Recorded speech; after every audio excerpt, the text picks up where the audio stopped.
So will you please welcome, first of all, Simon Barnard.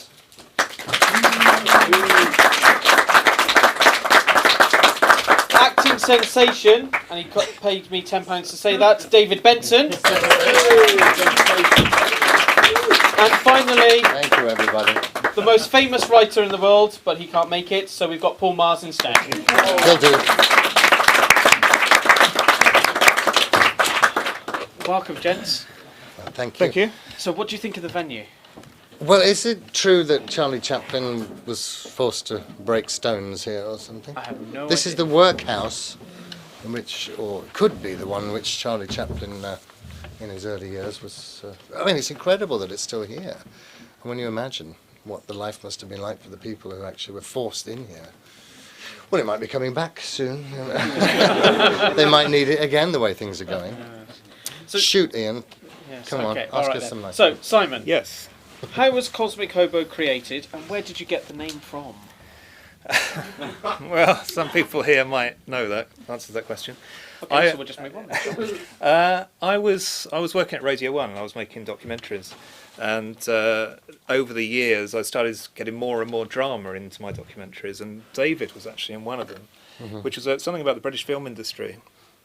And it was presented by David as Kenneth Williams and Sid James. Frankie Howard, wasn't it? Yeah. Yeah, so I was putting more and more drama into it. And then, but the capacity, the scope to do drama at Radio 1 is very limited. So I just sort of thought I'll just go off and make a drama by myself. And I just hired a studio, wrote a script and went and did it. Cosmic Hobo is a Doctor Who reference. It's Patrick Troughton, the second Doctor. As a Doctor Who fan, I never knew that. There we go. So, Paul Morris, who is too shy to join us. No, Paul Morris. Oh, sorry. Who was there. So, Paul, everybody say hello, Paul. Hello, Paul. Hello, Paul. Okay, so, Paul, I've got a question for you. As you're the co-writer of the Scarifiers, can you tell us what it's like writing in a partnership, and have you ever encountered any problems?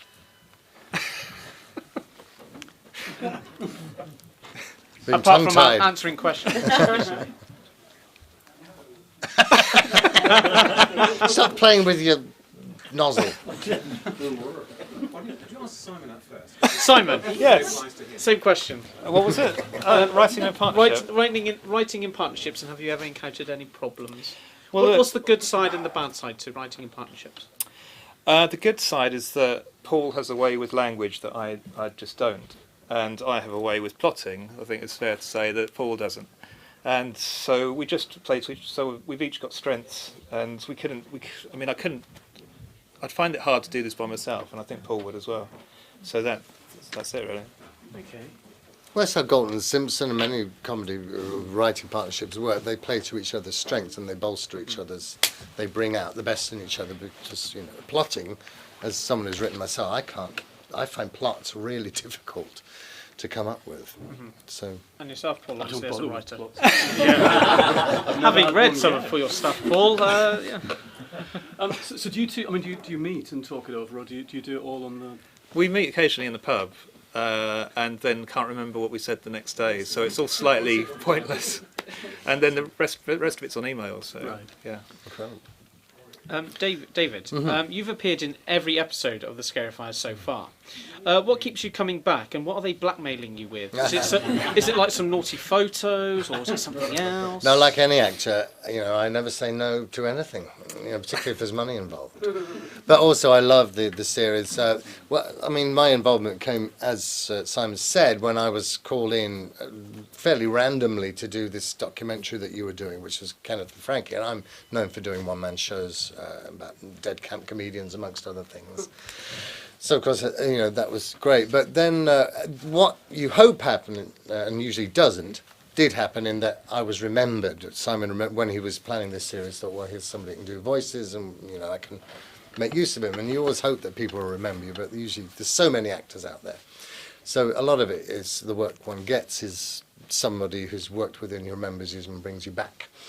So it's just lovely work. The scripts are all excellent. I was just listening to the one that we recorded earlier this year, the new one. Available to buy upstairs. Yeah. Sure. Yeah. And it's a beautiful production. Any actor would love to be in it. And if indeed with the cast list of actors I have been privileged to work with doing this series, thanks to Simon and Paul and the team is Brian Blessed, Leslie Phillips, Nigel Havers.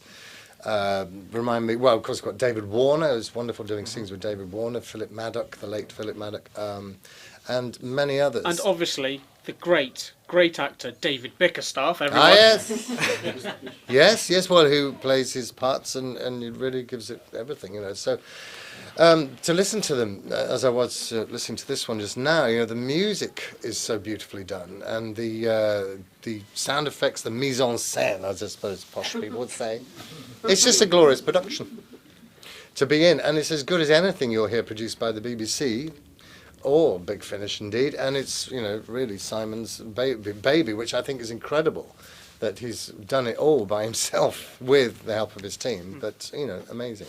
Congratulations, well done. So for those of us in the room who may not have listened to any of the Scarifiers, what's it about? And also, how did you come up with the idea to cast David Warner as Harry Thumper Crow when Nicholas Courtney sadly died? Well, the Scarifiers is basically, my wife calls it the Ghostbusters in Tweed. Probably the best way of describing it. And it's it. There's a top secret government department called MI13, and they investigate the strange and unusual, and it's a sort of comedy thing. And anything else to add to that? Well, I don't know. It's one of the things that's nice about it as a series is that it isn't the usual science fiction setting. It's got all these lovely Tweedy, briar pipe kind of references, and that really make it sound very authentic. And it's this lovely charm to it. There's no there is swearing actually. There is a bit of swearing, yeah. But it's tastefully done. You sent me Paul Mars here sent me an email about it when it when it started. Yeah. You sent a very. Nice? This is how I got to know you in the first place, actually, because you sent me a very complimentary email about it, saying it was. You could sort of feel the sort of fogginess of the London streets. Lots of grandfather clocks ticking in the background and all that kind of lovely old cars sounds. It always reminds me of Britain in those kind of those films like Night of the Demon and what's that, The Earth Dies Screaming, which I've only seen recently. Do you know that film? The Earth Dies Screaming. It's one of the most little village and Cybermen coming in and killing people, and everybody has to go to the pub to survive. And they kind of it's a crackling fires, steam trains, all that kind of lovely ambience. It's all it all comes out of it. It's beautiful. fiction. And as far as casting David Warner, we'd known Nick Courtney, who was in the first 5 stories. We'd known he was ill for a few years, and so we'd always talked about whether to just stop the series when the inevitable happened. But when Nick did go, it was the story was left untold. We'd never finished Lionheart's story, so for that reason we wrote another story. We weren't sure whether we were going to continue the series after that, but we wanted to do a conclusion to Lionheart's story. So, and then it was David Bickerstaff, the legendary David Bickerstaff, who's been talked about here. He actually knew David Warner, and he suggested him, and we met, and he agreed to do it. He said he'll do it as long as it's not a villain.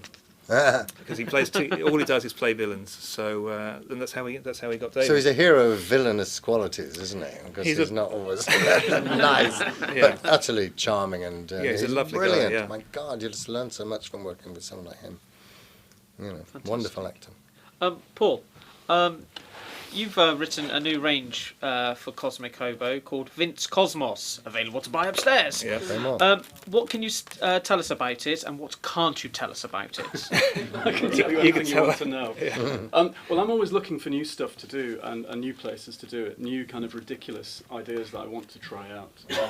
This is Vince Cosmos Glam Rock Detective is something that's been knocking about for a while in my subconscious. And basically the pitch is, what if David Bowie really had been an alien in 1972? And what if he had this little team of alien hunting people who lived on a barge boat and were taking out people from showbiz? What if people within showbiz in 1972 weren't as nice as they actually seem on... A little bit controversial there, isn't it? Yes. On BBC One. Prime time. What if they were actually Martians? What if their eyes flashed silver when you caught their glance? And so Vince is someone who claims to come from space, and using the cover of being a glam rock star is gradually taking out these people and getting rid of them and fighting this very subtle invasion from Mars. Last time they came in tripods wielding death and destruction. This time they're coming in stacky old boots.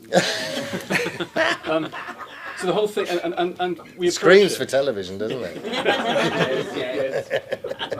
So we approach it through Poppy Monday, who's a girl from Sunderland who's obsessed with Vince Cosmos. She comes south to live with her cousin, and she's kind of drawn into the world of this idol of hers. She wins a competition to meet him at the Savoy Hotel, and weirdly ends up saving his life by jumping onto a hostess trolley in the middle of an attack on him, an assassination attempt. All these Martians are trying to kill him, and she ends up working for him and becoming part of this kind of Martian hunting team. So I thought a 2-hour-long audio extravaganza with glam rock songs and Katie fighting, and yes, and this amazing cast that we've built with Julian Rhind-Tutt as Vince, and David and Katie, and this kind of ensemble cast playing all sorts of parts. What listening back, hearing kind of all the voices that everyone does is amazing. So it was last year that Simon and I talked about. Yeah, we met at the Goth convention in Whitby, didn't we? Goth weekend. Every year I go to. I write a range of novels, the Brenda and Effie mysteries, which is set in Whitby, about the Bride of Frankenstein running a bed and breakfast house and slaying monsters essentially, and with her best friend. And so every year for the last 6 years, as these books have come out, the Whitby Bookshop has a launch party, and people come dressed up as various things. And Simon turned up. Not dressed up. No, he was quite sober. He's quite soberly dressed. Yeah. And so we started talking. We went out for fish and chips, and then the idea came from there. Yeah. Various ideas kicked around, and it was about the next week when I said there is this thing that I've been wanting to do and looking for the right place. Yeah. And looking for someone who would go all out and try this one out. And because I came from Radio 1 and had a sort of music background, I could sort of see how it could work. And I think I approached it from a more realistic musical point of view, and you came with it from your sort of slightly fairy tale point of view, and they sort of clash. But I think it works, you know. And when's that coming out? Is that out? That's not out till January, but of course you can buy copies here. Ooh. Yeah. I can't wait to hear Really it. cheap copies. I Are can't they? believe the price you can do that. That's incredible. How do you do that? Why pay more? They're available upstairs. There's a stack of them. Yes. You can sign them. It's kind of The Man Who Fell to Earth mixed with Man About the House. That's my latest pitch, because Poppy lives in a house. She lives in a flat with her cousin, and of course there's the ropey old couple downstairs, David and Katie, and it just has that tinge of early 70s sitcom, that slight kind of sleaze that we're hearing so much about in the news lately. Yes. David, you appear in Vince Cosmos, which is for sale upstairs. What's your character like? Could you remind me? Arthur Korn. Arthur Korn, I believe his name is. You're the manager's Isn't he? He's an agent, isn't he? He's the manager that turns out to be all not what he seems to be. Yeah. Well, it's a strange thing because, you know, when you're doing theatre, you know, you work on a part for weeks and you build it up. With this, you're straight into the studio, bang, you know, and you sometimes sight reading, you know, that's happened on a few occasions. So you don't, these things don't tend to, particularly with there's such a variety of different voices, you know, it's hard to actually talk in depth about a character. It's more like, how did I get it off the page in the moment, and you know, was it effective, and all the rest of it is kind of what's on your mind. You were sort of seedy and slightly brummy. As far as I remember. Yeah. Which, of course, being from Birmingham, you know, I could summon up an accurate Birmingham accent. But no, it's just this is such a variety of parts, and of course, a lot of recordings that I've done either late last year or early this year. There was a whole spate of them. They're all coming in through the door at the moment. Like there's the 3 new Irish Wild Times. I don't know if any of you listened to those, in which I played Panda with Katie Manning, which is great. And that's just one part. In those, I'll just play one character all the way through. In Simon's, you know, there's a multiplicity of different voices that you have to find for every episode. Those, the new ones just come through of that. There's some other recordings I've done recently, also at the Moat Studios, which is a series, a book called Goodbye to Soho by my friend Clayton Littlewood, which is or true stuff about. I play a variety of different Soho characters who are based on real people. In that'll be, I don't know when what's happening with that one, but it'll be out soon. Just it's just this plethora of voices. You've played quite a lot of characters written by Paul. What do you think about Paul's character creations? Well, fantastic. I mean, what do you want me to say? He's no good. More of them, please. Just keep them coming, and you write them, and I'll I think it's interpret them. mostly Panda that you've done. Panda, yeah, and that's a great character. And there's some. I don't know. Are you familiar with Panda and Iris and all that? Yeah, that characterization. Again, you read the script, and what comes off the page as you read it is what you try and give. So Panda, when I first read it, reminded me a lot of Gerard Hoffnung, the great broadcaster from the 50s. And you go and Google Gerard Hoffnung immediately if you've never heard of him. Harry Enfield based his whole career on Gerard Hoffnung. So I can see we're getting the draft is coming through. So I just love doing this kind of work. It's an absolute thrill. I've got to rush off to a matinee Before now, you go, I must very quickly ask you, what are your memories of playing Noel Coward on telly? On TV? Just complete terror of not having been in that environment before. Working with Nicholas Lyndhurst, absolutely delightful man, very professional, and just walking onto the soundstage. Actually, I'll tell you very quickly, the biggest laughs I ever got on that show were never broadcast because the warm-up guy, Ted Robbins, I don't know if you've ever heard of Ted, his sister's Kate, and lovely, lovely guy. And he was doing the warm-up, and he knew Kenneth Williams, so he would say, "All right, Dave, come up and tell us that story," and he would get me to come up and do Kenneth for the audience, for the, and those were the huge, very huge laughs, very enjoyable little sessions. But that was off camera, and then you go and do the scripted stuff, which, but it was great, and I wish they'd asked me back because that's the last telly I did, and that was 1999. For some reason, I'm not on telly. I don't know why. Well, hopefully that will change very soon. I hope but so. Until that happens, let's all go and buy some Cosmic Hobo audios upstairs. On that note, Thank you.